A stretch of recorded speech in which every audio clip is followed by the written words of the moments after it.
just you get to choose. Right? Like here's the scenario. The environment gives us something which can be perceived as negative, can be perceived as not working, can be perceived as problematic. The world's ending. But we get to choose to see it like that, or we get to choose to see it as an opportunity. So clearly that it's my responsibility now to do that for other people. If I have information and, other people's success is my success and vice versa. Because you know what? Like, the challenges or the roadblocks are the journey themselves. There's no big things. It's all little things compounding on top of each other.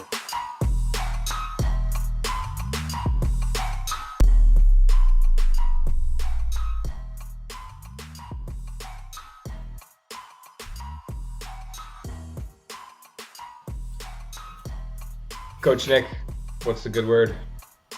Always start with the double bicep. Can't really see it in the screen here, but doing awesome. Week away from 4th of July here in the States as we record today. So just thinking about that actually. Oh yeah, what does that mean for you? Is that special for you in some way? Well, this is my 10th or 11th 4th of July. I'm only now that I'm starting to kind of understand this American cadence of holidays that's so important in this country. It's like in England they're called bank holidays, like because there's no vacation's American word, so it's holidays or bank holidays. And bank holiday is like a public holiday, but they have names, but not really. And and because I grew up working in banking, it was a global. And especially in England, it's so close to Europe, and so there's not really it's a holiday, so everyone's off. That's only Christmas and maybe Easter. But yeah, and it's definitely a thing in America where like everything shuts down because it's 4th of July. Right? So much traveling in this country and everything else, but learning to roll with it versus before I'd be like, is it a holiday this week? No, I didn't. It's such a big deal here. Yeah, there's a lot of planning that goes into it, and like travel plans. So I want to travel to do this. You got to book a ticket. Got to do this. Got to do that. Got to make sure you're hosting. You can accommodate. Mm-hmm. Yeah. Interesting. Actually, I think one of our very first hangouts was during a July 4th outing. Came in chilled at the pool. Yep. Good memories. Yeah. Well, today I had a thought. I think it was during a meditation, maybe a journaling exercise that made me see a principle that we've talked about a bit more clear. And I wanted to bring that up today. So the power of focus. And I think so often we're not, we kind of go through life without being particularly focused on anything in particular. And, the analogy that first came to mind is like, where are you looking? Where do you see things? Excuse me, right? That's our easiest understanding of focus is what we're like. When I say what do you focus on? You kind of think about where you're looking. Well, I was doing this during my meditation where my eyes were closed. And I asked myself, can I be focused on something? It's like, yeah, I am focused on something. And you don't need vision to have focus. Actually, those are two different things. And sometimes vision can be a distraction from what you're actually focused on. So I guess I wanted to bring that up and maybe come to a even deeper understanding with your help on the power of thinking about focus, and might we untangle some of my belief systems about like it being tied to vision. How do you think about focus, Coach? I might even go as far to say I haven't even tied it to vision before. Even better. But that makes sense. Yeah, I mean, I could see that. I mean, not the words I'm saying. See that. I had someone once in a coaching call, and I asked them what you focused on, and they said, "I'm not focused on anything." And maybe it was drilled into me, I suppose, but you always focus on something. It's not like it's like I don't know. It's one of those weird visuals that pops into my head for no reason. Like I've got a fire hydrant in my head that's just like open, it's like gushing out water that you can't turn off. You've got to get a professional to come and turn this off. It's like you can't turn it off. But what can you do, right? You might be able to like put something over it. You can't stop it, but you might be able to redirect it. You might be able to go in a different direction. And that's for me what focus is. It's always on, gushing out. The only thing we can do is make sure that in a direction that we want, that's useful for us. So, what you focus on is what you get. Where focus goes, energy flows. What you focus on expands. Like, there's plenty of quotes around focus, and it's not about what you're looking at, like physically, although that's a good way of thinking about it, right? It's like if you're faced and looking at a lion in the jungle, or maybe it's not a good analogy. If you're physically faced with something you don't want. Let's say you get down a dark alley and you're in a fight, right? It's like you could focus on that person, you could focus on that enemy, and think, okay, what do I do about this? What do I do about it? Well, focus on that, and you actually move towards it because you're looking at it and you're thinking about it. Not like, so you're physically looking at it, all your senses are on it. You're focused on bringing that to you, even though it's the thing that you don't want. The best defense in that situation is actually to focus on something different, like getting the hell out of there. And that's where your energy goes, versus your energy goes towards what you don't want, right? That is why most of the time when you ask people what they want, what do they tell you, Coach? They tell you what they don't want. They tell you what they don't want, because they're focused on what they don't want. And even if you're focused on even if you know that you don't want it, and if you're still focused on it, you're still going to get it. The best you can get is being okay with what you don't want. Yeah. Because you're still there. A good tie to some of our previous conversations about toxic positivity. So this is the counter argument to toxic positivity, is that it actually is beneficial. Just replace it with another thought. Like I see this in politics, or, you scroll on Twitter and you see something that you don't want, and then you engage with it and you get more of it. And all of a sudden you're immersed in this thing that's driving you crazy. And how do you get away from that? Replace it with something else that you'd rather consume as far as content is concerned. Yeah, it's almost so simple that people don't believe it. Yeah. Just move on. So, I can't possibly move on. It's like, you'll forget about it soon. Right. Because you can't be in two places at once. It's like you either focus on something or you're not. Like it's like trade expectation for appreciation, and your life changes in an instant. So you can't be grateful and mad. Yeah. I mean, you take your choice. You can't do those two things at once. It's like, if I'm focused on something I don't want, like, there might be an instinct to go and attack it. Yeah. Yeah. Side note, to build off of that, and then I'd like to bring it back. So I just journaled about that too. With every moment is pregnant with every single emotion. You can go from sad to happy in an instant, and vice versa. So everything is available. There's infinite possibilities in every given moment. What are we paying attention to? And our environment seems to breed, we seem to point fingers at it. Well, this happened to me, so therefore I feel this way. We feel justified in the way that we feel. But to your point, we can program our mind to, I think people in our company, Coach Rich does that all the time. I wonder what this is delivering for me today. This is difficult. This is very frustrating. Oh, I'm excited about what this is about to teach me. And part of that is that toxic positivity. But if you can do that genuinely and you practice that, then you're rarely rocked out of how you want to feel, regardless of your environment. Yeah. Practice is so important. Like, it's like physically working out, right? And if you think about it, not for necessarily an athletic pursuit, but if you're physically working out for strength and reliability in your performance, flexibility, then when you get to later on in your life, you're much less likely to fall and hurt yourself, because you've practiced for giving yourself that way you can catch yourself if you fell over. You can't just say, "Oh, I'm getting a bit old now. I should probably start working out." Like, all right, better late than never. But if you're doing it the whole time, it's not like, "Oh, I'm gonna fill and break my leg." It's like, okay, now I'm gonna go and start working out so I don't do it again. If you've done it in the first place, you don't need to correct it. And so you start with, well, life happens for us. That thing happened today that seemingly wasn't what I wanted, because that's what it is. It's not inherently good or bad or anything. It's just where you expected it to go. Like, I have a good thing in my life. I like having it there, and I expect it to follow this trajectory. If it doesn't, then often it can be looked at as like that's a bad thing, and I should associate bad emotions with that. It's not inherently bad or good. It's just that's what happened. And if it's life happened for us, that's the ultimate precursor to the focus. So if I'm already going in with not specifically to the situation, it's a global belief that life happens for us.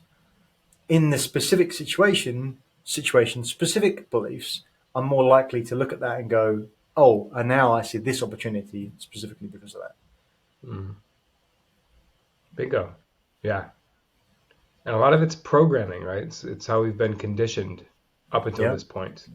But awareness, as we always come back to, awareness is the key. And if we combine those two principles, attention and awareness, just a simple meditation practice can show you how quickly we get away from awareness. We forget about it. We just get so immersed in that next thought that comes. It's crazy. And that's even when we're just sitting there doing nothing. So imagine living your life actively. It's very difficult to remain in that awareness state where your mind is going. It's crazy to think about. It is crazy, and I'm smiling because I've got another flashback to some coaches I used to work with who would really do a great job practicing. Anytime something happened that they didn't want to happen, they'd ask, "What's great about this? What's great about this?" And they used to get a point where it's just made it ridiculous, like every single tiny thing. But they're playing with it, and even by playing with it, they condition themselves to do it as well. It's like, what's great about this?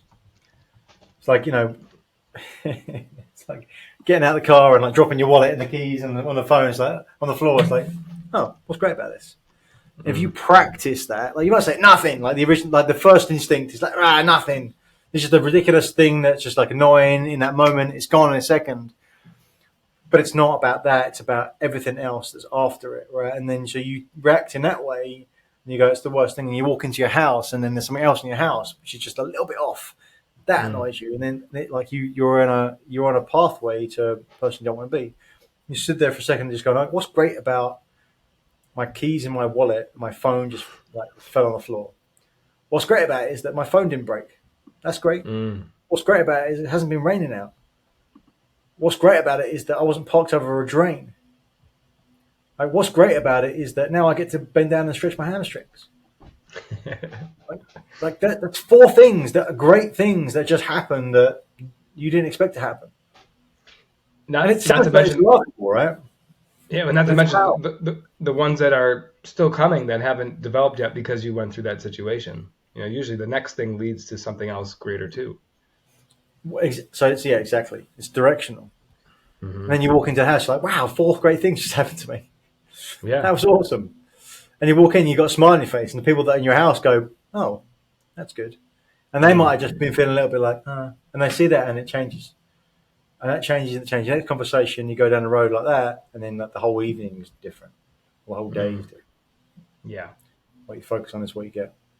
Yeah, and that's the tying it in a bow for me is we have, that's the one thing we have control over of all that we've talked about. We don't have control over the environment and the things that happen to us. We have control over how we react to it. And we just sometimes we get in those modes where we feel like we can't help it, but that's where we come back to awareness. Where am I? What do I have control over? How am I limiting myself with the way that I'm acting? Yeah. And we shared a little exercise on our coach huddle on Monday, coach with the rest of the coaches that I was leading, and that distinction around the suffering part was really what I wanted to share about that. It's like if what's happening in your life doesn't meet your expectations for your life, in a totality, you're unhappy. And what we're talking about here is how you change what your expectation is on a continuous basis and set the baseline for it up front as well. So you're not having to constantly change it in the moment. So what's great about this isn't something you have to think through and ask yourself the question where the first reaction was it becomes the response. Yes. And then you can start to say, well, okay, so I've got something that I don't want. Okay, how do I think about it? Okay, well, maybe I will change my life conditions, but in the meantime, I'm going to change my expectations as well. But that part that you were just alluding to there as well, there are some people that get stuck in some parts of their life where it's been that way for such a long time. and they don't believe that they can change. Like Mm, you mentioned limiting beliefs. When we think about it, they believe their limiting beliefs. They're accepting their limiting beliefs. mm. And when you do that, all that is left is suffering because there's nowhere else for your mind to go. It's like there's nothing to do to change this. That's the ultimate suffering right there. Feeling like Right. you can't change something. Right. Yeah. You feel like you can't change your expectation or your life conditions. Mm, yeah. Hmm. Speaking of that, I have a great quote that I was hoping I might fit into a very appropriate time here, and I think now is the time. I wrote this down many years ago, and it stuck with me so much that we are only limited by two things: by your weakness of attention, which is appropriate for today's conversation, and our poverty of the imagination. Hmm. So if you can think something up and then focus on it, you can do anything that you want. So our limitation can be summed up in one of those two ways, either the weakness of attention or poverty of imagination. It's very cool. Yeah, makes me wonder which one could I get more of a jolt from if I focused on it. Well, I mean, for me, that's like the AAA approach we got here at Provider's Coach. It's awareness, action plan. So awareness is the weakness of attention. Action plan is the poverty of the imagination or the riches thereof, and then perhaps the it's the execution of those imaginative ideas that actually lead you to the physical realization of those things. Mhm. Yeah, and this is the case with any business that you might have or any goal that you're trying to achieve. You need to have the space to be able to create and to imagine and to wonder, and then the ability to commit to it and to focus on it and to go out and get it. And we of course have lead. That's the whole purpose of lead dials, right? Our leg lead lift system. Our lead dials is that what are we focused on? We are focused on these three things. Of all the other things that we could be distracted by, great. If we get to them too, awesome. But we do these things and knock these out over a period of time, we're going to get some sort of desired result. It's inevitable. Right, right. And it's playing the game long enough to get the result. And what pops into my head, I'm thinking about where my business is right now. I feel like there's some lift items, right? So the lead is the activity we're doing every day of the week. The lag is the outcome, what we're trying to actually deliver overall, the milestones. A lift is like a mini project, like they're playing a next level up game, right? It's like a big upgrade. It's like getting, running every day, and then realizing that you're running in shoes that aren't appropriate for running, and making a purchase to go actually buy the shoes. You're still doing the running every day, but now you're running in appropriate shoes, so you can continue doing the leads because it's more fun and you're getting better results and you get to your outcome quicker. Right? So you got those things to think about in the activity, but sometimes the activity doesn't get the lag, but it gets you to a lift, like an interim lag outcome, if you will. Interesting. So, say I want to improve my attention, the way that I focus on things. What might be a good couple things I could try or implement or do or practice or repeat? What do you want to focus on? I want to focus on my attention. Okay. Where's it going? Is it yeah, maybe that's the marker, right? What do I want to focus my attention on? What's so important that I'm willing to sacrifice the pursuit of other things to get this thing? Yeah. I think that's a problem that a lot of people face is there, maybe that FOMO, that ability to commit to something that they want to focus on, right? Because that's Yeah. just the decision. That's the most important part. Once I decide that I'm going to get that damn thing because I'm focused on it, there's nothing going to prevent me from Yeah. getting it. And there is another part to it as well, right? Because once you've done that once, twice, three times, your attention does get better. Like you've practiced it, the muscle's stronger, so it's Mm, easier to get. That's why you can see people that feel like they're a million miles ahead, but they didn't start a million miles ahead. They just continue to go. Right, so you want to have the tension between maybe the practice of attention, which is meditation in some respects, coming back to the thing you focus on, coming back to the thing you focus on, coming back to the thing you focus on. But also you need to have the thing that you're focused on that has enough emotional juice, so you have enough leverage on yourself to go, this is more important than Twitter, to your point earlier. Mm-hmm. But that tension, you got to have it tied to something. Like, what is it you want? And even if it's not, most people don't have it screaming off the screens or off their mind, off the page, what it is that they want. And if they do, like, there's still gonna be a challenge to get to it, because you got to have some structure around execution. But it's about choosing, saying, this is the right thing right now. Here are my reasons why. And the more reasons why written down and daily associated to, the more emotional leverage you got, like the more squeeze, the more juice you'll have in like the repository, the more energy you have in there to go every morning. I'm going, look, this is the most important thing. And these are the 10 reasons why. And I'm reading them out and reading them out and reading them out. And today, in order to get to those things, like, yes, I'm associated to that. That is the most important thing. That is what I'm doing right now. And today, these are the 6 activities that I'm doing that's going to get me to that.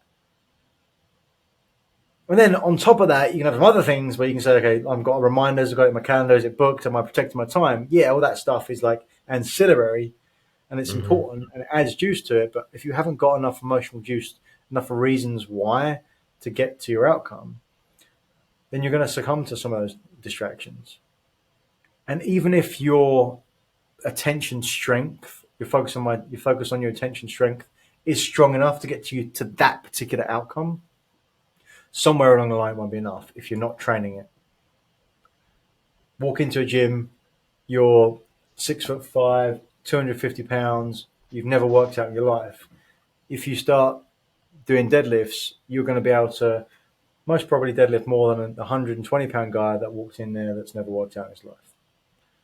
You might have some different natural abilities. And if you want to be a power lifter, you can't just go to the powerlifting stage and do the same thing, because you're going to run out. Maybe most of the time in your life, you are going to be bigger and stronger than most other people. But we're talking about the elite. We're talking about pushing yourself to where you want to go. In some senses, you might say that the 250-pound, 6'5" guy is worse off than the 120-pound guy. How much further he's got to go to get competition on a regular basis? The 120-pound guy can see it all around him. Think about, not necessarily in UFC, but in boxing, because of the way it's set up. Oftentimes, over the years, countless champions haven't fought the right people that they should have fought, because it's too challenging. Or it's the people that actually are there out to fight them, that will give them a decent fight, aren't willing to do it because there's too few far between. Right? You might be better off the other way around. So whatever it is, you've still got to do your reps. You've still got to get to know what you want and why you want it in order to get the reps in. So whatever it is, you've got to know where you're going to. You've got to have your reasons, and then you can actually look at the practice of doing the focus on the attention. So I can got my attention ready, but why? Why do you need it? Right. Reasons come first, answers come second. Love that. That'll be my takeaway today. Of all the things I could focus on, it's not just about picking something, although maybe it is a little bit about that, but why are you picking what you pick? Because that's what's going to drive you through. That's what's going to allow you to keep attention more focused upon that thing, your why, your reasons. Actually, the work itself will figure out whether it's right or not. So if you're there going, this is what I'm going to pick, this is the thing that feels strongest right now, and maybe it doesn't feel super strong, but I'm gonna validate. I'm gonna go through and ask myself to provide 10 reasons why this is the most important thing right now. Why is it must? And you might get to 3 and go, I've got nothing. This can't be it. What's another example? And whatever the maximum amount you can get to, you might say, look, you know what? I've got 5 reasons here. I feel like it could be stronger, but this is the strongest thing right now. And you can still play it through. You know, so what if I have all those things? Like, what will allow me to do afterwards? What type of person will I become? What will I have learned about myself? Why would I do this right now? If I had this right now, what would it give me? Right? And you can play with those exponential questions as well, right? And that's going to be more association to those emotions, and emotions equal motion. Right? Your emotions is your leverage for everything. Mm. Love that. Maybe a good place to keep it. Oh, we're bringing in the episode, yeah, with double biceps, and then leaving that way too. And Coach, this is episode 150. It's been a pleasure. Congratulations on the milestone. Here. We are here. It's pretty awesome. Wow, we've arrived. Yeah, it's the beginning. Yeah, it feels like we're just getting started. That's right. Yeah. All right. Great stuff, Coach. Appreciate you. All right. We'll see you on the next episode. Take care.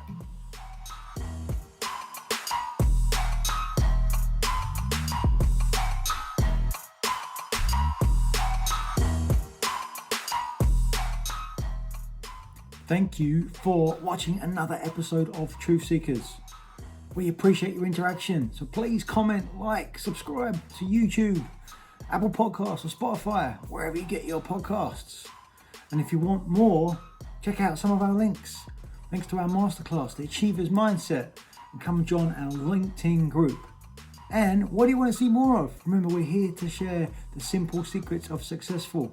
So help us do that. What do you want to see? What do you want to see more of? Thanks, and see you again next time.